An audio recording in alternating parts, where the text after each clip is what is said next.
अस्सलाम वालेकुम। उम्मीद है आप लोग खैरियत से होंगे। आज की क्लास में हम देखेंगे कि CSS के थ्रू हम किसी भी वेब पेज के कंटेंट के कलर को किस तरह चेंज कर सकते हैं। आप अपनी स्क्रीन के ऊपर देख रहे होंगे कि हमने चंद लाइनें यहाँ पे लिख रखी हैं, जिसके अंदर एक का रंग लाल है, एक सब्ज़ है और एक नीले रंग में है। ठीक है, साइज़ भी तमाम लाइंस का डिफरेंट है। लास्ट क्लास में मैंने थोड़ा सा शायद ज़्यादा पढ़ा दिया था। कुछ स्टूडेंट कह रहे थे सर थोड़ा आराम आराम से चलें, हमें समझ नहीं आ रही। तो मैंने वही सोचा कि आहिस्ता आहिस्ता लेकर चलते हैं CSS को। HTML का तो आलमोस्ट हमारा तमाम कोर्स कंप्लीट है। और लास्ट टाइम एक स्टूडेंट का कमेंट भी आया हुआ था कि सर कुछ टैग्स रह गए हैं। लेकिन टैग तो बहुत ज़्यादा होते हैं, हमने ये देखना होता है कि हमारी ज़रूरत के कौन से हैं और किन से ज़्यादा हम काम ले सकते हैं और कौन से ज़्यादा टैग ज़रूरी हैं। और तमाम ज़रूरी टैग्स जो हैं वो हम कवर कर चुके हैं और उसकी मदद से आप अच्छी वेबसाइट बना सकते हैं। और हमने बनाई भी है लाइव क्लासेस के अंदर। अगर आप देखें तो हमने बहुत बेहतरीन किस्म की वेबसाइट्स बनाई हैं और बड़े बेसिक टैग्स के साथ बनाई हैं। देखिए HTML के अंदर हमें टेबल्स की ज़रूरत होती है और उसके अलावा जो बेसिक टैग्स हैं, P टैग है, हेडिंग टैग्स हैं, इमेज टैग है, उसके अलावा एंकर टैग जो लिंक के लिए इस्तेमाल होता है, वो हमने तमाम इस्तेमाल किए। अब हमें CSS को भी देखना है क्योंकि हमने उसकी डिज़ाइनिंग भी करनी है, उसके ऊपर रंग वगैरह भी लगाना है, कलरिंग करनी है, तो उसके लिए CSS भी साथ साथ ज़रूरी है। ठीक है, मैंने कुछ HTML के टैग्स पढ़ाने के बाद यही डिसीजन लिया था कि यार इस पे CSS हम थोड़ी सी कर लेते हैं और इन दोनों को साथ साथ लेकर चलते हैं। वो जो नेविगेशन बार वगैरह जो है वो हम बनाएंगे, वो थोड़ा एडवांस चीज़ें हैं। ठीक है, अभी हम बेसिक से थोड़ा सा मिड लेवल तक आ रहे हैं, मीडियम लेवल पे हम आ रहे हैं, तो ये चीज़ें साथ साथ लेकर चलना ज़रूरी हैं। ठीक है, तो आपने साथ साथ प्रैक्टिस करनी है।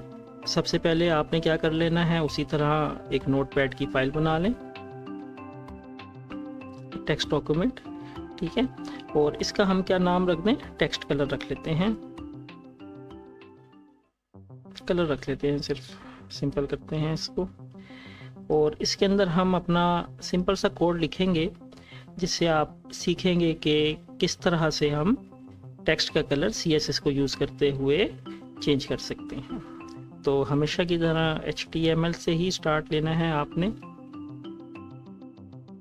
हेड का टैग इस्तेमाल करेंगे। हेड के बाद स्टाइल पे आते हैं सीधा सीधा, कोई ज़्यादा टाइटल वगैरह या दीगर चीज़ें नहीं करते। हमारी जो रेलिवेंट चीज़ें हैं उसी को करेंगे, सिंपल रखेंगे चीज़ को, ताकि आपके लिए भी आसानी रहे और कोई ओवरलोड आपके ऊपर ना हो। ठीक है, स्टाइल को यहाँ से हम बंद करते हैं। इसके बाद H1 का हम रख लेते हैं। H1 का क्या कलर होगा स्टूडेंट्स, ये आपने यहाँ पे तय कर लेना है। मैं क्या करता हूँ, यहाँ पे colour is equal to red कर देता हूँ। ठीक है, हम साथ कमेंट भी डाल देते हैं ताकि मैं आपको आसानी से समझा सकूं कि हम क्या कर रहे हैं। 1 क्या है, ये है सिंपल नेम। ठीक है, हमने जस्ट कलर लिख दिया यहाँ पे, तो कमेंट को बंद करें। इसके बाद इसकी ब्रैकेट को बंद करें।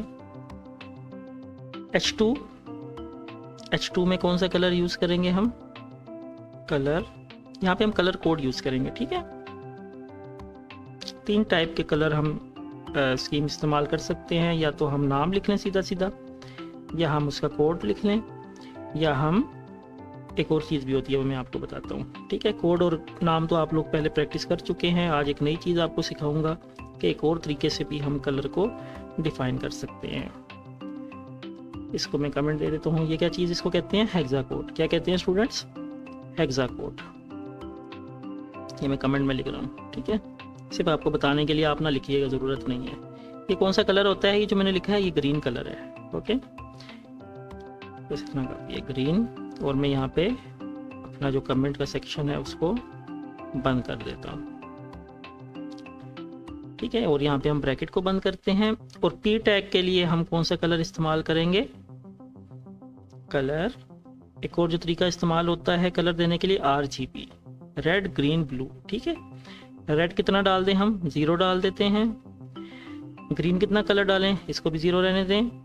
ब्लू कितना कर लें, 255 एंड होता है, इससे ज़्यादा नहीं होते कलर। ठीक है, तो अभी आप देखिएगा कि ये हमने किसका कोड बना लिया है, ब्लू कलर का। इसको मैं यहाँ पे कमेंट में आपको बता देता हूँ। थर्ड जो स्कीम होती है जो हम यूज़ करते हैं अमूमन कलरिंग के लिए, वो RGB होती है, ब्लू। ठीक है, ब्रैकेट बंद कर लें और यहाँ पे हम स्टेरिक, और ये बंद हो गया। ठीक है, यहाँ पे अपनी ब्रैकेट बंद कर लें। ओके नाइस, यहाँ पे हम स्टाइल का टैग भी बंद कर लेते हैं। ठीक है, और हेड को भी बंद करें। हेड बंद हो गया, स्टाइलिंग हमने सारी यहाँ पे डिफाइन कर दी।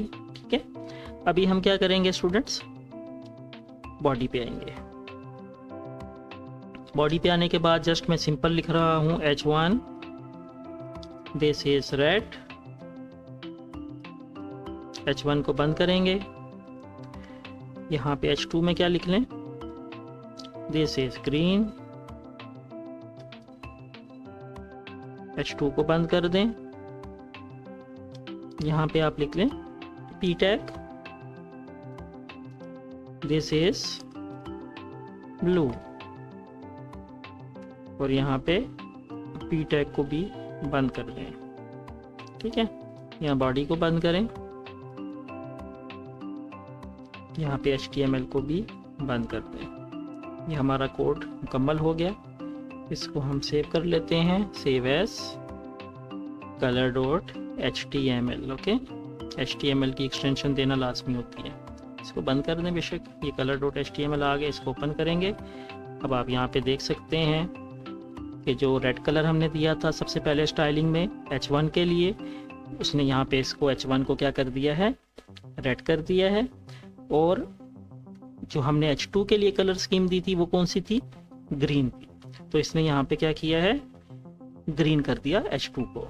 और जो P टैग के लिए हमने कलरिंग दी थी वो ब्लू दी थी, और आप ये देखें यहाँ पर ब्लू कर दिया उसने P को। ठीक है, जबकि अगर आप कोड को जाकर देखें, कोड के अंदर हमने कहीं पे भी जहाँ पे टैग यूज़ किए हैं वहाँ पे हमने कलरिंग नहीं दी। हमने कहाँ पे कलरिंग दी है, स्टाइलिंग के अंदर दी है। ठीक है, हमने कहाँ पर दी है, स्टाइलिंग के अंदर हमने कलर डिफाइन किए।